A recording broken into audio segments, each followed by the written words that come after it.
Hi, this is Dawn Friedman of You Are Not Your Mother, the membership site for parents who want to do things differently. And this is our podcast. That was my daughter Madison who wrote the intro, and she wrote the outro that you'll hear at the end.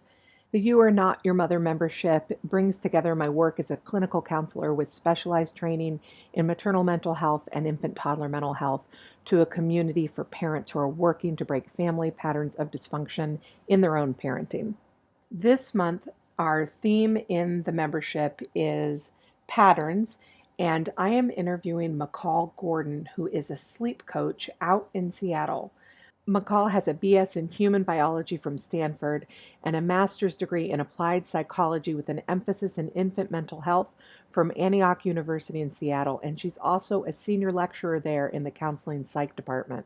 In this interview, Macall is going to talk about why she's passionate about sleep, why common sense sleep practices simply do not work for some kids, what parents can do about that, and how they can advocate for themselves and find people who support their learning around sleep and parenting. As always, I encourage you to tune in and take what resonates with you, leave what doesn't, and trust your own self to know what information and advice is encouraging to you and helping you on your journey. Okay, you ready? Let's go. Hi, McCall. Thank you so much for meeting with me. I really appreciate it. Can you please tell me why you are so passionate about sleep? How did you get into it? Oh, about sleep. Well, because I wasn't getting any.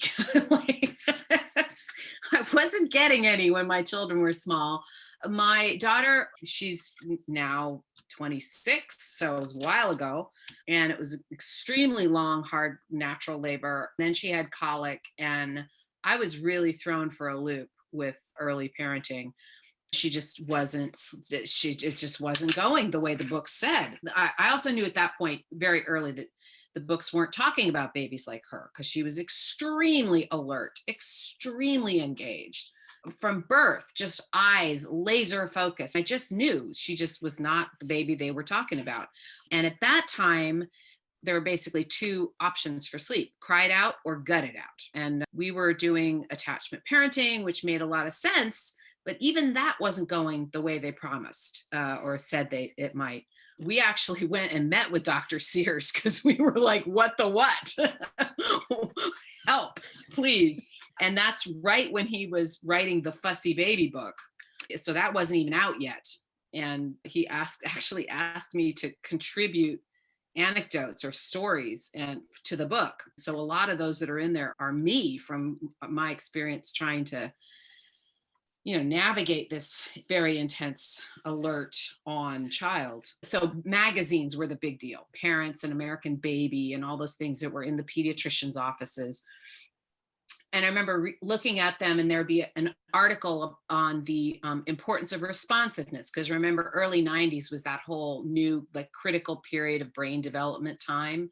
So how responsiveness built all this great stuff in the brain.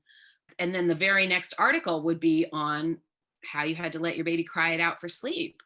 And the age to start that, I noticed, was getting younger and younger. And I was like, this doesn't make sense to me. So I started poking around as much as I could then in some of the research, and it was just too limited to really find anything. So ultimately, years later, I applied to graduate school and then devoted my graduate work to doing that project. Now I work exclusively with parents of babies who are alert, intense, sensitive, non-sleeping babies. And you call these kids live wires. Can you tell me I more about that do. term, what that Well, means? there's lots of what I'm referring to. There are dimensions of temperament. There's 7 kind of that they pretty much settled on. And it really is kiddos that are just dialed up a little bit more on some or all of them. Usually these kids are very intense, both happy and sad. I say just big feelings. Like you never have to wonder what they're feeling. Persistent, never gives up ever. Perceptive, will notice. They notice things, and they discrepancies bother them. They can really be also sensory sensitive. So that highly sensitive thing can be in there where just little things bother them or overwhelm them. So from my perspective, they're just taking in more information per unit of time, and they have way more difficulty letting go of the world to go to sleep. If you think of going to sleep, that has a lot to do with diverting your attention, allowing yourself to be sleepy, getting comfortable. There's a lot of skills there. You don't just turn off. I certainly don't. I don't know about you, but I have a whole hours or two of shenanigans before I can finally go to sleep. It's, oh, my shirt is wrinkled. Oh, my sleeves need to be pulled down. Oh, the hair's on my neck. Yeah, it's a little Princess and the Pea action going on.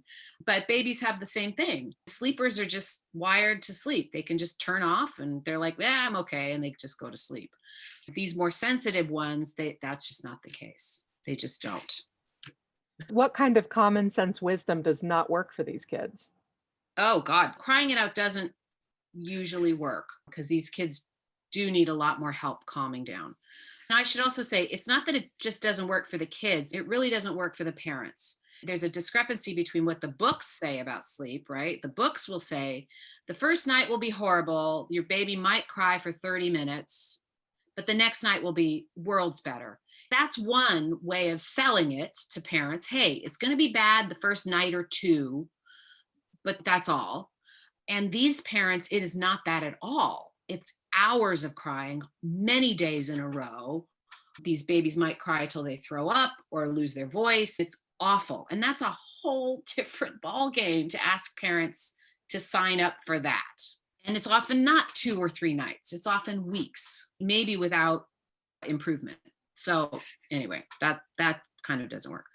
Drowsy but awake is a huge deal. And it honestly doesn't work for a lot of kids, especially very young babies, but it really doesn't work for these guys. They just need so much more help disconnecting from the world and going to sleep. But it's more about what happens to parents when they have a child like this, that it just takes more out of them. I so many of the parents I work with have just honestly thrown the kitchen sink at the sleep problem. They are tying themselves up in knots just to get some peace and just to get this child to go to sleep. And I honestly can't blame them.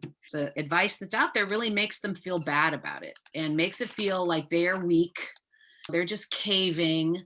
They just don't have the courage, whatever the words are. And it's really unfair. It's really unfair to parents who are doing their best. You mentioned that parental temperament also plays into how they experience sleep problems. Can you speak to that a little bit? I can't tell you how often I'll ask a parent, I'll be like, what kind of sleeper are you? And they're like, oh, I'm such a light sleeper. And you're like, okay, what's that about? What does that mean? Oh God, it's just what I said before. Oh, I need white noise and it takes me forever to fall asleep. And I'm like, tree, meat, apple. Or parents know they're really sensitive. They're auditorily sensitive. Sometimes these intense babies, at least I know with my daughter, and I've heard it from many parents, she didn't just cry. It was like she was being stuck with a pin. It was like, do I need to go to the emergency room? Like scary, like my whole system would activate. Now I've learned, honestly, this is just recently, I think I'm really auditorily sensitive. I really think I am. But her intense crying activated my whole system. So it was also difficult for me to stay calm while she was freaking out. That's where if we talk about what's your history as a parent, what do you bring to the table? We have to talk about how well we learned about our own temperament and our own sensitivities. I think a lot of parents, it just wasn't it wasn't even a thing. At least in my era, my generation, it was all about becoming a functional human being, and any of that sensitivity stuff was a liability. So I remember the day where I was like, why are my kids so intense? And it was like, oh my God, I think I'm intense. I honestly didn't know. So we all have to think about, how does my child's temperament interact with mine? But there can be these mismatches, right? And a lot of it has to do with temperament. When I work with parents with these kids, we have to ask about what the parent's temperament is, because here's the thing: if you're going to work on sleep, and all the advice is like a unidirectional thing, parent to child. Hey, parent, here's what you do to the child, right? Almost none of it talks about what goes on inside the parent, or what the parent is bringing to the table, or what the parent's history is, or what might come up. What does your child trigger in you? What unhealed gunk from your past comes up as you're parenting your child? So that does come up with sleep occasionally, in terms of people saying, oh, my child, I cannot let her cry at all. I don't want to disrupt attachment, for example, or I can tell she feels abandoned.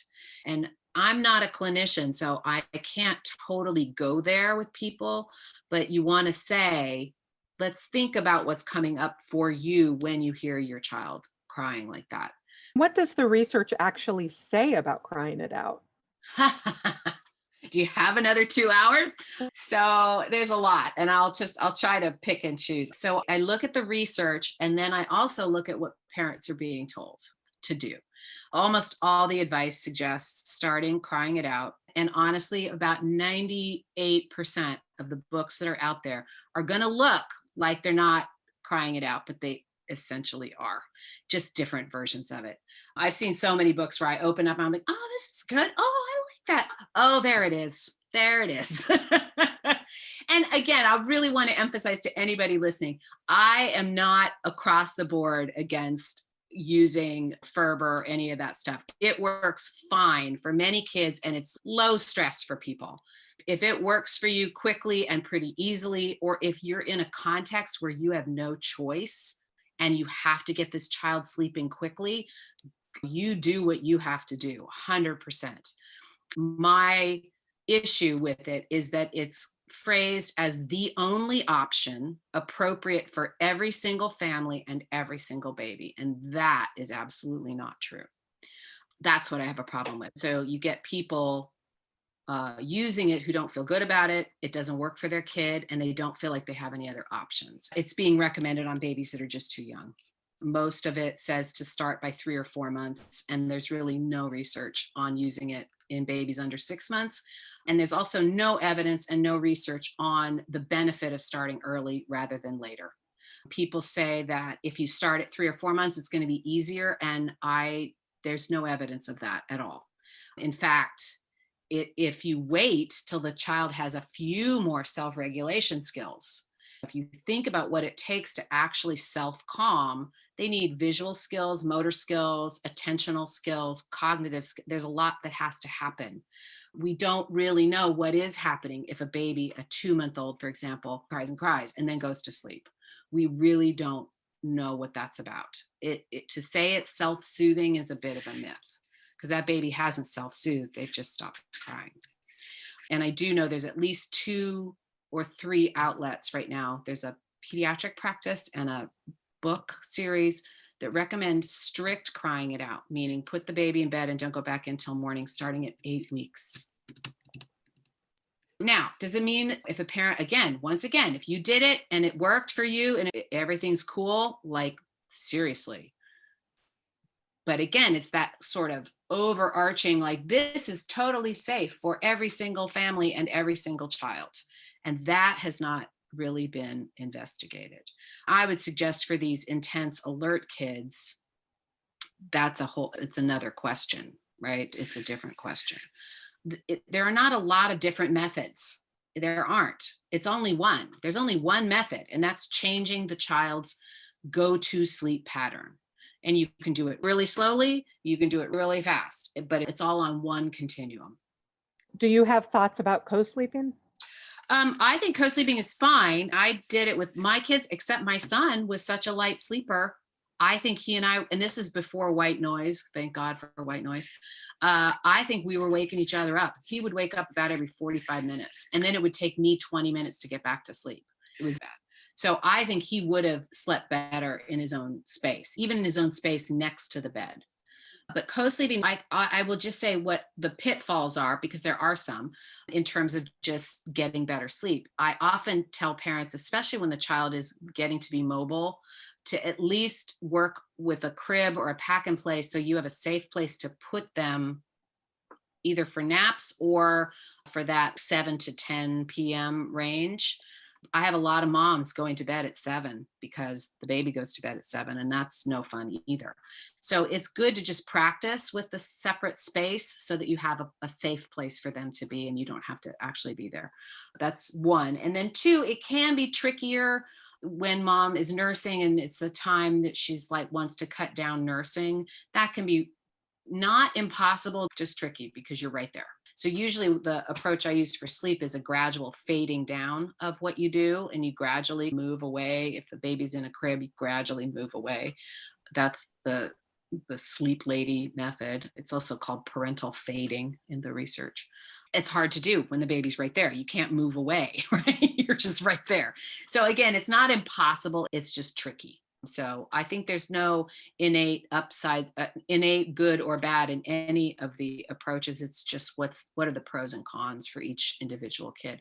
The other thing is these sensitive kids, sometimes, even though they act like they really want to be near you, and that's a little bit better, it sensorily, the family bed is, there's a lot going on. And so some, like I said, some of these little alert, intense ones, they do better in a very quiet room, on their own surface, whatever. But you don't know till you try.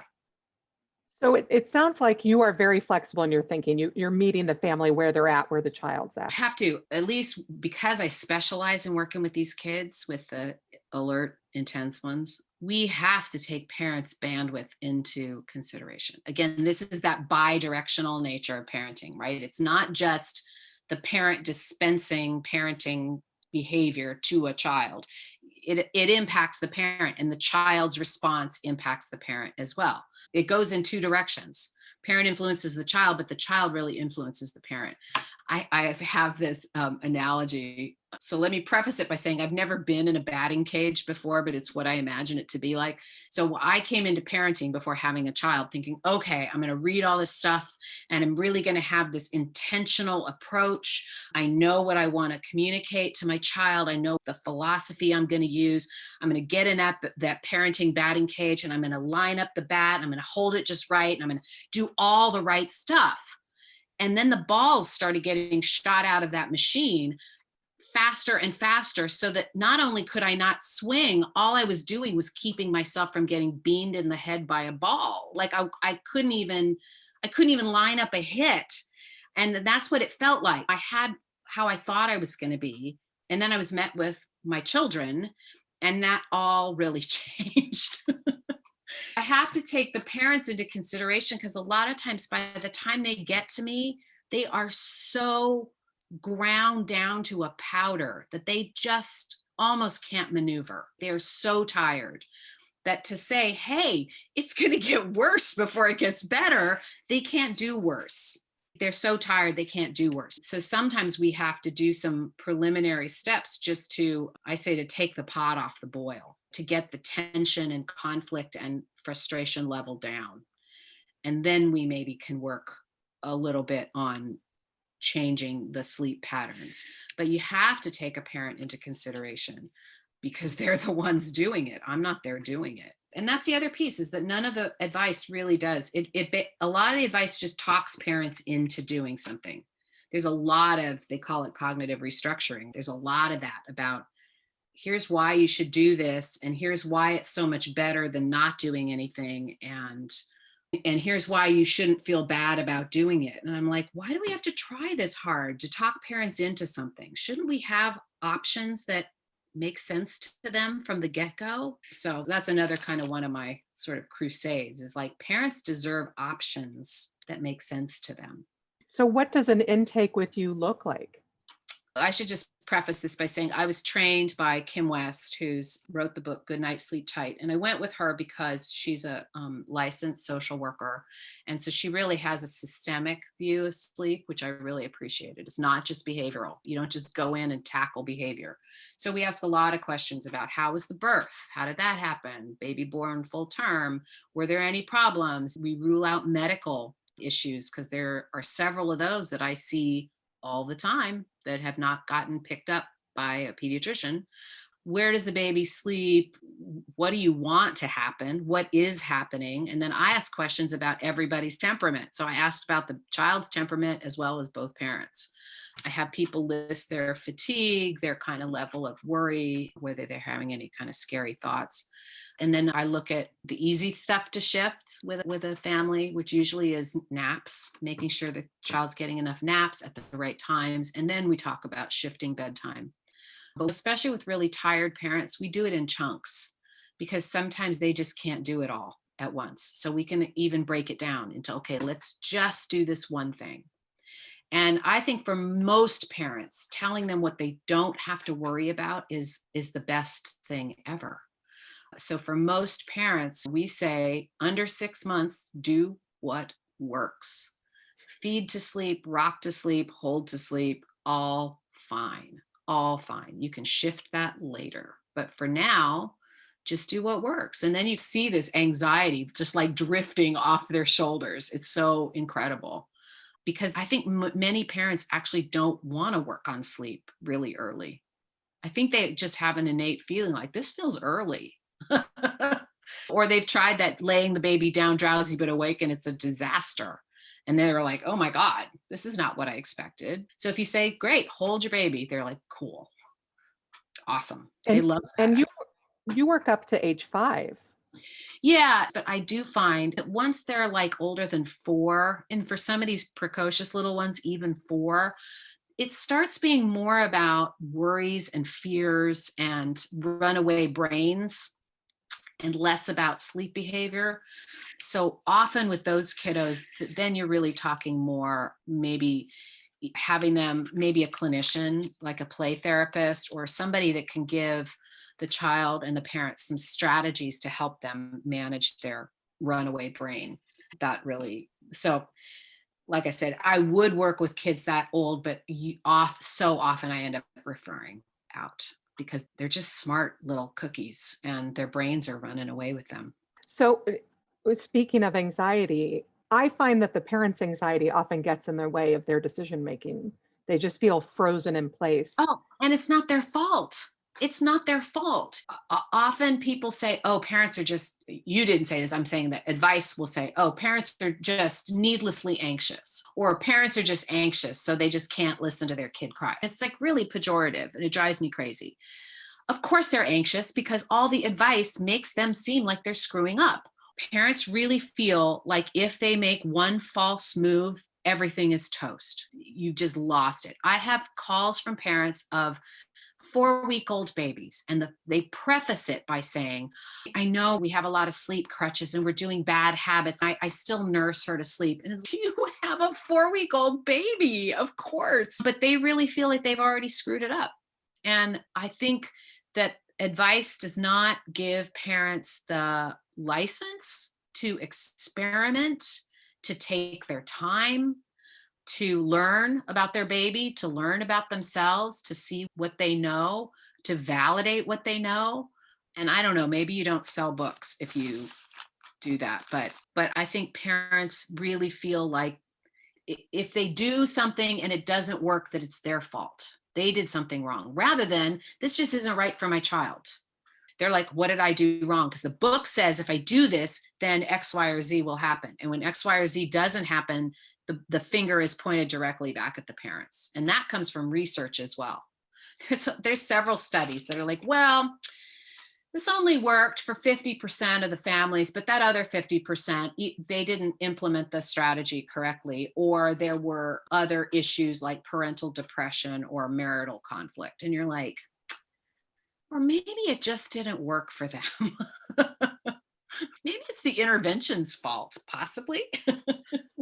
Well, so can you talk a little bit, because I do hear that a lot, that they're Yeah. creating bad habits. Can you Ugh. talk about this idea of bad habits? Yes, sleep research and advice are full of parent shaming, and it needs to stop because all the words really are. They're it's very critical of both the baby and the parents, right? There's sleep crutches, bad habits, parents cave. It's awful. So we don't talk about bad habits. Nursing to sleep is not a bad habit that is biologically appropriate for an infant and a mom or dad. It's normal. The other problem with the term of bad habits is children need a cognitive structures in their head to be able to build and maintain patterns. They might be able to get some kind of rudimentary ideas, but they can't construct actual habits that you cannot ever shift later on down the line. I mean, that's bonkers. This idea that a 3-month-old can create a habit that you can't change is it's like saying, I'm sorry, 3-month-old baby, I'm not going to get you dressed because if I do that, you'll never learn how to get yourself dressed. It's bananas. So after 6 months, what I talk about are patterns, right? Little kids learn this is how humans go to sleep. I this, and then this is how humans go to sleep because that's what's being done for me. A, B, C, D, whatever. So when they wake up, they just want to re engage that pattern. It's like a script that we are teaching them by what we do to help them go to sleep. So rather than bad habits, we just say, hey, there's part of this pattern that's not really working anymore. So let's change it. We're going to change the pattern. And that doesn't blame anybody. It just is like, this isn't working anymore. And that's why I say, look, parents can decide what's a problem. You might do stuff up to the child is 16 months old, and then you say, you know what, this isn't working anymore. Or I thought this would shift on its own and it's not. Cool, let's change it. No harm, no foul. This idea that we have to get stuff done early on, or God only knows what's going to happen. I do get some really intense kids. And with those kids, if a parent has gotten to a point where it's manageable and sustainable, and maybe not the way that somebody would say is perfect, but for them, it's absolutely working, cool, no problem. That there isn't a problem there. So you get to decide what's a problem. Now, that said, if a mom has a baby and the baby's waking up every 2 hours at 8 months, that's a problem for the mom, right? Because she needs 4 to 5 hours of sleep to just be coherent. We also balance moms, for example, going, no, I can do it. I can do it. No, I can do it. No, you shouldn't try. You shouldn't do that. That's the point where you say, we have to ask the baby to bend a little. So we balance things, but I joke around and say, my parenting philosophy was to follow my children's cues. And again, they were so alert and intense that I say I followed their cues right off a cliff. Like I was not doing well. And I didn't know how to ask them to meet me a little bit closer to the middle. There is so much shame around sleep. There's shame that you have a baby that doesn't sleep. You have shame because you're not getting the baby to sleep. And then I know, at least in the natural parenting community here where I am, there is shame if you do intervene because a good mother will sacrifice herself on the altar of her children. So, can you Yeah, speak to that a little yeah, bit? of course. Given that I was very firmly in the attachment parenting community, it was harder because it was either cry it out or nothing. There was that. Now that there are options, I do know that in that community, I think there are people who are really struggling and either they're worried somebody's just going to say, oh, you just have to let them cry. Like they don't know that there are options that will work. But I do know that there's such a strong push against even talking about it. But I think that's because it's synonymous with crying it out. It's synonymous. Like they don't know that you can do it in different ways. I suspect there are lots of like parents of 3 and 4 year olds, and the parents like, okay, I did not think I'd still be nursing at night, and I don't know how to make it stop. It's not about being completely child centered or completely parent centered, which is what I think the paradigm, they believe there's that paradigm. There is a middle ground, which is where it should be, because you have to function. This is the other piece, is that parents of easily sleeping kids sometimes think it's because of stuff they've done, rather than you just have a kid who sleeps and you probably could have done a million different things and it all would have worked exactly the same. It's a whole different ballgame for, again, for these alert, sensitive little guys for whom nothing works like it's supposed to. Can you say more about how nothing works like it's supposed to? Anytime you change that pattern, that script, especially with these guys, they are going to notice. You cannot sneak up on a baby. You can't do something that they're not going to notice. So when they notice, they're going to let you know they notice by crying.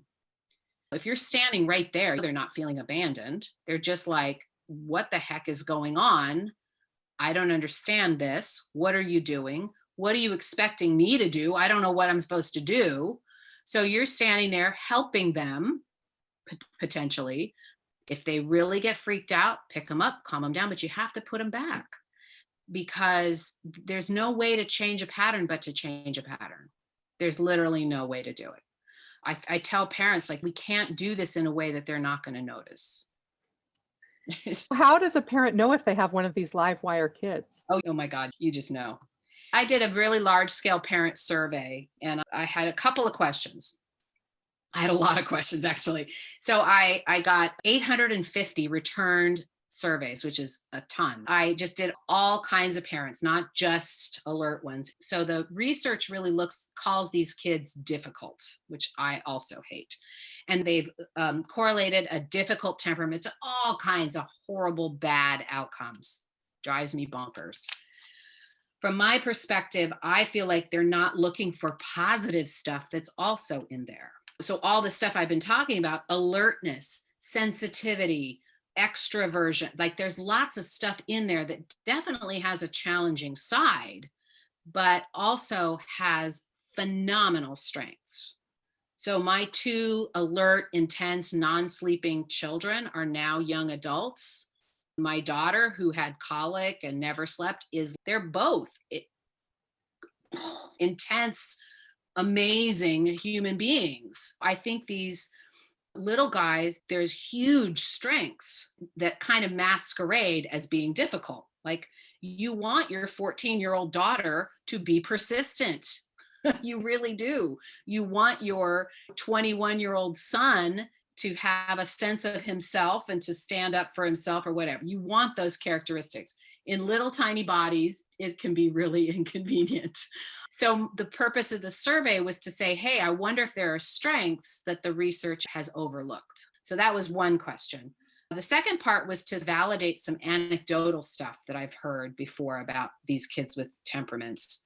And then the third was to ask about sleep, because my sense was that these parents were trying more things with less success than the other ones. Of course, what I did find is, sure enough, yes, the kids who had the more difficult temperaments, or what research would call difficult, and that just means meltdowns, difficulty sleep, problems with self-soothing, that stuff, that they did score higher on perceptiveness and sensory sensitivity, and older kids scored on perfectionism and detecting social dynamics like exclusion or bullying. They saw this ethical behavior. There was all kinds of stuff in there. Then I also found that these kids were more likely to have had a difficult labor or birth, which is anecdotal, but I did find it. They were more likely to also have had things like colic, apnea, reflux, a lot of reflux, food intolerance. So they were sort of systemically more sensitive too, which was really interesting to me. And these parents scored themselves way lower on their own sense of competence, which made my heart bleed a little bit. I know. They were working harder and thought they were doing a crappier job. Isn't that sad? It is I mean, sad, and I do think sleep is an opportunity to really let parents know you're doing a great job. You just got a harder job you just than have a other harder job. people. Yeah. And Yeah. it's true. Sometimes working on sleep gives parents that little sense of mastery that they're not getting. Because these kids, when you zig, they zag. The books say to do something, even with discipline or whatever, it does not work. They say, oh, create a sticker chart. Sticker charts don't work for these kids. They know, they get it. They're like, meh. I'd rather Well, come out of my room 1,000 times. and I think I read on there something that you looked at some connection of giftedness. Is that right? Giftedness is such a loaded word. Parents hate it, and it's just got all kinds of baggage. But I teach research at Antioch University here in Seattle. I said, hey, if anybody doesn't have a research topic, I've got a couple for you. I said, I'm really curious about talking to parents of gifted kids and asking what they were like as babies. So the student did that, and shocker, found that these kids never slept ever. When we talk about giftedness, we're usually talking about like academic, like IQ stuff. There's a whole different version of giftedness that they call overexcitabilities, which has to do with creativity, a more global kind of intelligence that has to do with seeing patterns, artistic or musical or performance creativity, athletics, ability, like different domains. And that's really the kind of giftedness that I see, because these kids detect patterns amazingly well, and they detect discrepancies. And my hunch is just that because they're taking so much in, their brains and their ability to make connections, they're just learning a lot that maybe sometimes they can't handle, of course. And I don't know how I'd ever really research it. I think these kids are probably really smart. I think they're probably really smart, which is why it's so hard for parents to stay ahead of them. You always have to stay one step ahead, and it's super hard, super hard. And like you said earlier, if the parents were this kind of baby too, if they were this kind of little live wire themselves, then probably their brains are going a million miles a minute too. And so they're all just kind of playing off each other, and it makes things that much more difficult. I also remember times where I had remembered a video and I could never find it. So I don't know where I heard of it, but I thought I had heard of that Brazelton had done a like film of a mom and a baby, and then waited for that baby to grow up and then filmed her with her baby. And the physical similarities were ridiculous, right? Like this idea that how we parent is wired into us by the way we were parented. I remember there were so many times where I consciously want to do things differently. For example, wasn't going to spank my kids. So your kid is acting up and you're like, okay, I know I'm supposed to do something and I don't know what that is. Honestly, it felt like I was trying to rewire my brain in the moment to do something new. And with these kids, it was really hard because, again, they're one step ahead of you. So there were many times where I was just like, I don't know what to do in this moment. I'm sure that's pretty common, and especially common at bedtime. I have so many parents of 3-year-olds, and I am telling you, 3-year-olds are drunk with power. They're just drunk with power. I work with so many parents of these bright, intense 3-year-olds who have 8 million ways they've devised of putting off bedtime. And so parents are just constantly trying to stay ahead or stay afloat. And it's really difficult. It's really hard because these little guys are so smart. So, how do you start? Where do you even start when you're trying to get kids like this to figure out sleep? You can start out and you scaffold those skills. You start right out, but you move all the time. So that you start out going, hey, I'm going to help you a whole bunch, and then I'm going to get you used to this because I can't stay here for 2 hours while you fall asleep. And sure, I think there are kids who just want you there. They just want you there. But then I also wonder about those kids who are just clinging on to the pattern that they are comfortable with. That's the other piece of temperament, is some of them don't shift gears easily at all. For example, I'll say, sure, we could do 5 baby steps, but for these little guys, each baby step is gigantic. So now you've just done 5 gigantic steps instead of just one really big one. For some kids, I say, let's change it all at once and just get it over with. For example, some parents want to start off with the baby in their room, and then when the baby's sleeping through the night, change them to their room. And I'm like, then you're just going to be starting all over again. And I don't think you want to do that. It's about being methodical and really almost rigidly consistent with these kids, because they will detect a pattern if they can figure out what that pattern is. What makes it difficult for parents to stick to being methodical and rigidly consistent? This is another trap that these parents can fall into is this is again the fault of the advice.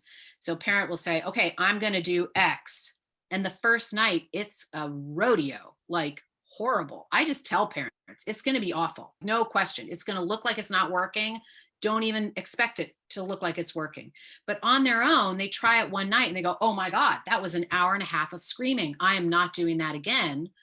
And so they do something different the next night. And then when they try to go back to that original thing, it's 10 times harder because the kid is thrown off by the wobbliness of the process. So you have to pick something you can do and just do it, like, again, almost rigidly consistent several nights in a row to really see if it's going to kick in. I say push through the pushback. You have to get over that hump that they're going to do no matter what you change. They're going to hate it at first. And you can be supportive of that and go, I know, ugh, this so sucks. And we're going to do this. Oh, I know, this is so confusing. And we're going to do this. You really can do both. But parents get so thrown by the intensity of the reaction that they just go, oh my God, can't do this. I'm killing them. I can't do this anymore. So you got to just push through. Most of these parents really think they're the only ones. They're the only ones in their play group. They're the only ones in their little birthing class group. I talk to new parents all the time, and there's always one person, like all the little babies, little tiny 2-month-olds are like on the floor playing, moms are chatting, and there's always one parent in the back bouncing with their very fussy little baby. They feel like they're the only one on the planet. And I do think getting parents together to say you are not alone would be really helpful, because I think they just feel, oh God, so out of it. You've got the one really fussy baby. So hard. Is there a time that a sleep coach is not an appropriate choice? Going at something behaviorally is one way to rule other stuff out. If you go at it completely behaviorally and nothing changes, that means something else is going on. I tell parents, if a kid is snoring, I'm like, okay, we can try this behaviorally, but if they're snoring, that may be the culprit. If we can make headway on the behavior, then maybe it's not such a big deal. But if we get to the end of coaching and it's still awful, this kid has obstructive sleep issues. So it's a good way of just ruling things out, because almost everybody will say, well, you just need to let this kid cry it out. And the parents can go, I worked with a sleep coach, we worked on everything, and it's still happening. So say something different. What's something that parents struggling with sleep can do right now? I do think it's really important for sensitive parents that they may need to do some of their own self-calming practice. I know some parents really get just systemically so upset when their kid is crying. So I would say to parents, look, number one, inquire into your own history. What's coming up for you? What's the feeling? And where do you think that comes from? And two, if you're really getting activated, doing some mindfulness and some self-calming, whether there's acceptance and commitment therapy, or there's other kinds of self-talk skills you can use to help yourself stay grounded and calm, because your kid does pick up on those feelings. And if you're anxious, they're going to pick up on it. So both of you working together on self-calming is great. And I'd say, especially with older kiddos, if you have an anxious older kiddo, do bedtime yoga with them, do little bits of meditation, because it's going to be good for you too. So self-care, self-talk for your own sensitivity is going to be 100% key. Isn't Macall great? I mean, isn't she fantastic? You can find her at her website, littlelivewires.com. And of course, she's on Facebook, and she'll be in the membership site answering your questions. So if you're a member of youarenotyourmother.com, please come on by and hit her up. As you can hear, she's really warm and easy to talk to. I wanted to let you know too that in the membership site, we do have a workshop on temperament traits so you can figure out Is your child one of these little live wires? You probably have a good idea whether or not they are by listening to this podcast. But if you want to know more about temperament and maybe the temperament of your other kids or of yourself or of your partner, then I encourage you to join the site and you can take that class. We also, of course, have an email course on grounding techniques. Like Macall says, learning how to ground yourself when you're feeling really stressed and anxious, when your child is revving up, can be a big help in your own parenting. And we also have a course on Anxiety 101, learning what it is to have an anxious child. And I'm working on adding some courses to expand on that a little bit. But back to Macall, I really like what she had to say about habits and reframing those as patterns. So instead of saying, you've created bad habits, what we can talk about is, we've created a pattern that's no longer working. I just love that. And I've been thinking about that a lot as I was working on the journal prompts for the membership site. I went back to that idea over and over again. I wonder if it would benefit you to think about something that you have labeled to yourself as a bad habit, as a pattern that's no longer working. And if that allows you to see it differently, be a little more forgiving, and if it allows you to problem solve in a new way, I know that I'm going to bring that idea into the therapy office too. I just think it's incredibly useful. Something I think is really important to understand is that we don't become parents the first time we hold our baby or child in our arms. We actually build our parenting through our family practices. It's something that we create every day through these family practices, the things that we do, the decisions that we make about feeding, about sleeping, about education, about how we talk to our kids, about how we spend our evenings. All of these things create our parenting. At the very beginning, the way that we create our parenting selves are making decisions about sleep and feeding and play and how we interact with our baby. This is just so important because we're actually building our identities. And when people get in the way of that with advice or criticism, it starts overrunning our own instincts. Like we don't get a chance to build our own trust and belief in ourselves. And it makes parenting so much harder. For those of us who are trying to interrupt family patterns of dysfunction, we may struggle to even believe that we have instincts that should be listened to.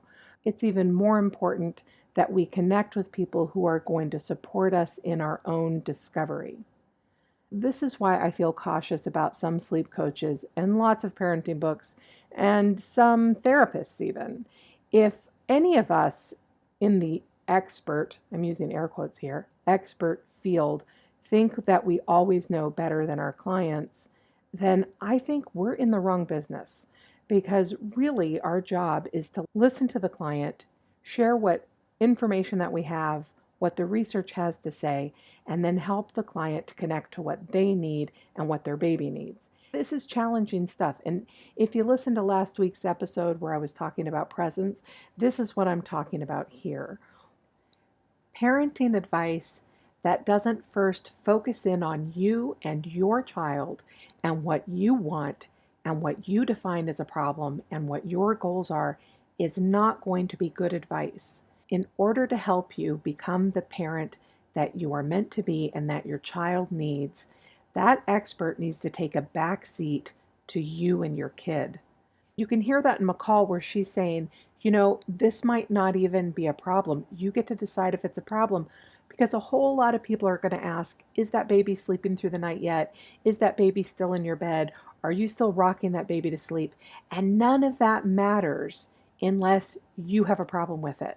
It doesn't matter that other people are critical of it if you don't have a problem with it, because you are the boss and you need experts who are going to solidify your confidence. Then maybe somewhere down the line, the patterns you established don't work anymore. Then we need someone who's going to help us figure that out too, and isn't going to tell us that we were doing it all wrong in the first place. This is what I know about patterns, all right? It's that things work and then they stop working. And it doesn't mean the things that worked were wrong. It means they stopped working. That's all. So, like Macall's saying, go ahead and nurse that baby to sleep. You're not building a bad habit. You're doing something that works right now. You can keep on doing that until it doesn't work. Then you get to do something different. I talk to parents and they're feeling so frustrated because they're stuck in a pattern that isn't working and they're beating themselves up for it. But the fact that you're unhappy in that pattern, all that is a sign that it's time for the pattern to change. It doesn't mean you made a mistake. It doesn't mean that the pattern was the wrong thing in the first place. It just means you've grown and or your child has grown and you're ready for something new. We have to hit the wall sometimes so that we recognize that. If you're stuck in a pattern and it's not working, you can come to the membership site. You can reach out to someone like Macall, who has a lot of compassion and understanding and empathy, and who's not going to shake their finger at you and tell you you are doing it wrong, but is going to help you figure out how to adjust the pattern so it works for everybody again. Speaking of the membership site, youarenotyourmother.com, go and check it out. I would love to have you there. You can read about what we have to offer, its courses, and its live office hours, and I'm adding new content all the time. I also hope that you'll subscribe to the podcast, and if you'd rate it, that would be great too. Share it with friends who you think might find it helpful. Until next time, this is Dawn Friedman signing off. Thanks a lot, and bye-bye.